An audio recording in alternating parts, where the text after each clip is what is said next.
పవిత్రమైనటువంటి రోజు. రథసప్తమి రోజున ఈరోజు సరస్వతీదేవి యొక్క విగ్రహాన్ని ఇక్కడ ప్రతిష్ఠింపజేసుకోవడం మరి అందరికీ ఆనందదాయకం. గతంలో ఎప్పుడో ఒక సందర్భంలో ఈ యొక్క పాఠశాలల్ని పరిశీలించడానికి వచ్చినప్పుడు ఇక్కడ సరస్వతీదేవి విగ్రహం ఉంటే బాగుంటుందని చెప్పి ఈ రెసిడెన్షియల్ స్కూల్కి సంబంధించినటువంటి అందరూ కూడా టీచింగ్ స్టాఫ్ అంతా ప్రిన్సిపాల్తో పాటు అందరూ కోరిన మీదట అప్పుడే చేయాలని విగ్రహాన్ని తెప్పించగలిగాం. కానీ అది కొంత ఆలస్యమైంది.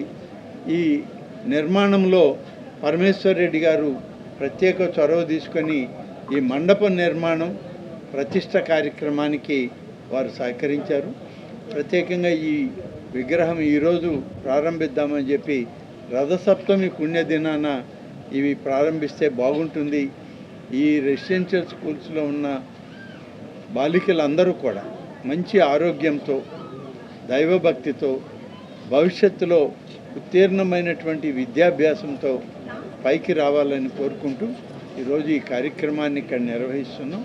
దానికి రెసిడెన్షియల్ స్కూల్కి సంబంధించినటువంటి తల్లిదండ్రులు, పేరెంట్స్ కమిటీ వాళ్ళు, వాళ్ళ చైర్మన్ గారు, అలాగే ప్రిన్సిపల్ గారు, టీచింగ్ నాన్ టీచింగ్ స్టాఫ్, ఇందులో చదువుతూ ఉన్నటువంటి బాలబాలికలందరూ కూడా ప్రత్యేకంగా ఈరోజు ధన్యవాదాలు తెలియజేస్తూ ఈ కార్యక్రమం ఇవాళ జరగడం అనేటువంటిది ఒక విశేషం. మామూలుగా కార్యక్రమాలు పెడుతూ ఉంటాం.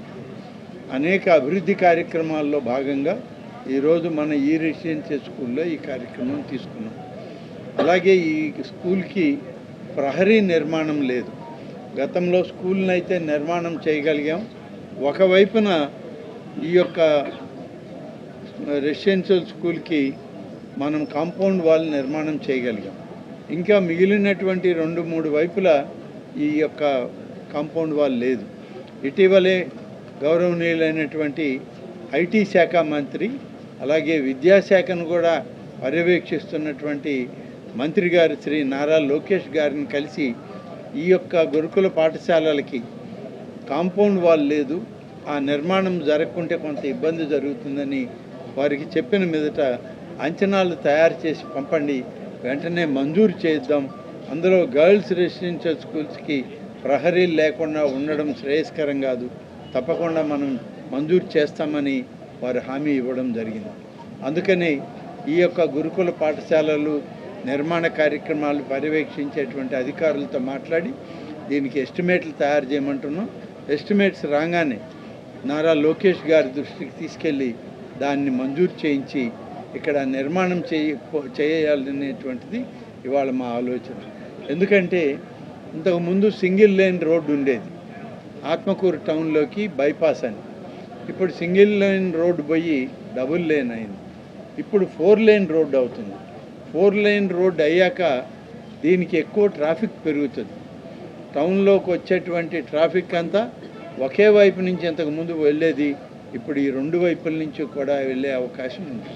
పాత ఆత్మకూరు టౌన్ అంతా కూడా ఈ రోడ్డునే ఎక్కువగా వాడుకునే అవకాశం ఉంది. అందుకనే ఇది 4 లేన్ రోడ్డు అవుతుంది. సెంట్రల్ డివైడర్ తోటి సెంట్రల్ లైటింగ్ కూడా వస్తుంది. కాబట్టి దీనికి ప్రహరీ నిర్మాణం అనేది తప్పనిసరి అని చెప్పి మేము నిర్ణయించుకొని మంత్రి గారితో మాట్లాడడం, లోకేష్ గారు దానికి ఆమోదం తెలపడం కూడా జరిగింది. త్వరలోనే బహుశా ఇప్పుడు ఈ 2-3 మాసాల్లో అందరికీ విద్యా సంవత్సరం చివరి సమయం ఇది, వాళ్ళకి ఎగ్జామ్స్ అన్నీ ఉంటాయి. ఇవన్నీ పూర్తయి నెక్స్ట్ అకాడమిక్ ఇయర్ వచ్చేలోగా ఇది ఈ ప్రహరీ నిర్మాణాన్ని పూర్తి చేయాలని చెప్పి అనుకుంటూ ఉన్నాం.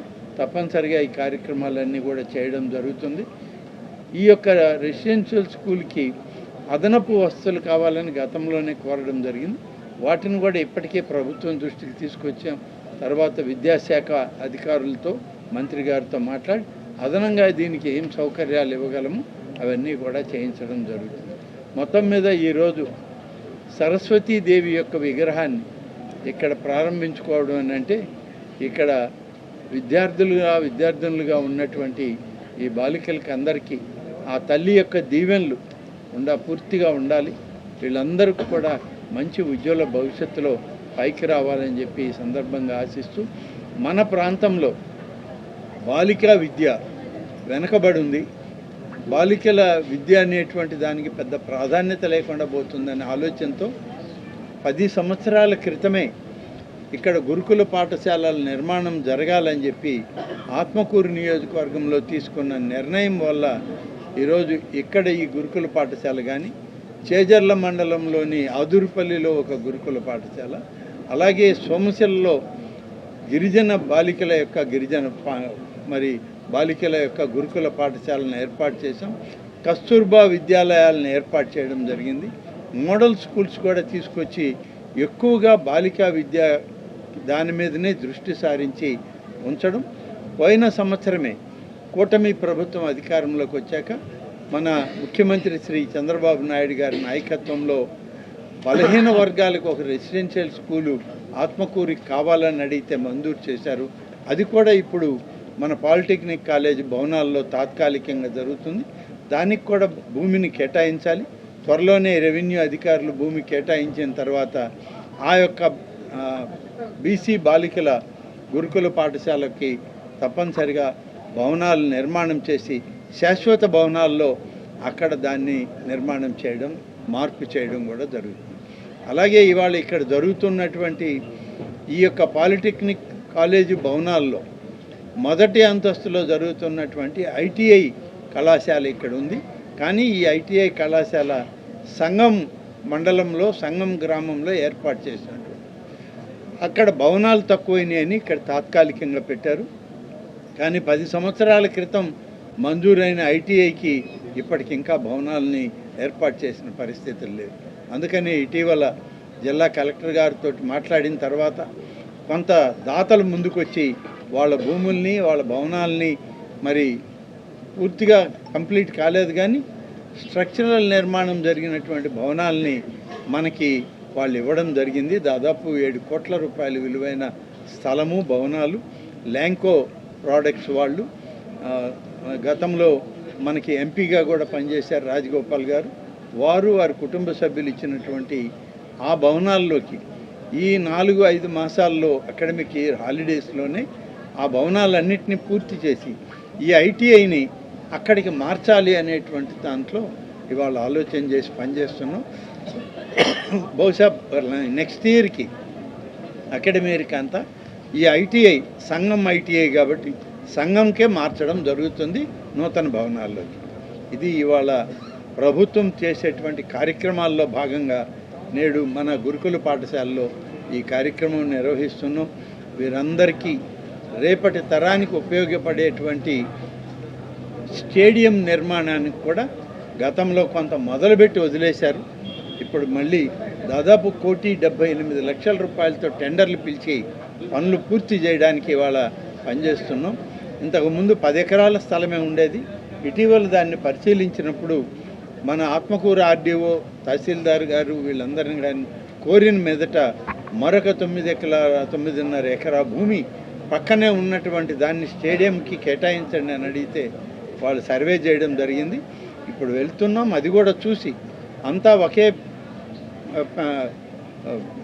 దీని కింద స్టేడియం కింద వచ్చే పని అయితే ఆ 9 ఎకరాలను కూడా కలుపుకొని భవిష్యత్తులో ఎప్పుడు స్టేడియంకి మళ్ళీ స్థలాలు దొరకవు. ఇక్కడ ఒకేసారి ఈ 19 ఎకరాల స్థలాన్ని కేటాయించుకొని స్టేడియం నిర్మాణానికి ఇప్పుడు చేసే ప్రయత్నమే కాకుండా రాబోయే రోజుల్లో రాష్ట్ర ప్రభుత్వం తర్వాత కేంద్ర ప్రభుత్వంలో ఖేలో ఇండియా అనేటువంటి ఒక స్కీమ్ ఉంది.